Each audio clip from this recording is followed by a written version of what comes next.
Efa ndresaka tontolon'ny fampianarana ihany isika dia efa saika mamaraparana ny taom-pianarana ihany koa 14 2022 ireo ankizy madinika ary miroso ihany koa anatin'ny tontolon'ny fialan-tsasatra zany. Maro ireo mikarakara hetsika samihafa entina hamaranana izany toy ny sekoly Lége Sainte anaty azy isotry ny karakara lanonana izy ireo tetsy amin'ny sekoly Sainte Famille Mahamasina no nanatanterahana izany. Tony isan-taona amin'ny famaranana ny taom-pianarana dia tsy diso anjara ny sekoly Lége Sainte anaty azy isotry tamin'ny tsy famaranana ny taom-pianarana 14 ity ka nanomana fety sekoly miavaka izay natao tetsy amin'ny Sainte Famille Mahamasina.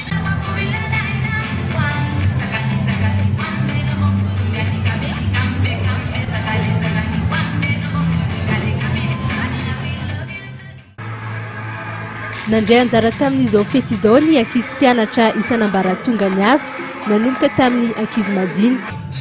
Sao koa ireo mpianatra izay naneho ny talentany avy amin'ny alalan'ny dia, ny fitendrena zava-maneno isan-karazany amin'ny alalan'ny activité parascolaire.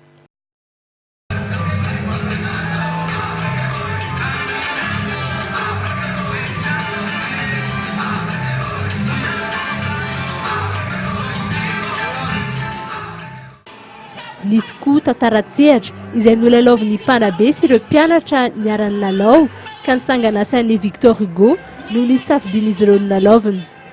Tamin'ny famaranana ny lanonana moa dia tsy adinon'ny sekoly ny nanolotra mari-pakasitrahana ho an'ireo mpianatra telo mendrika indrindra isaky ny kilasy. Marihana moa fa ny sekoly Lége Sainte dia sekoly tsy miankina izay manana ny kilasy hatramin'ny ambaratonga faharoa na ny kilasy de 3e izany.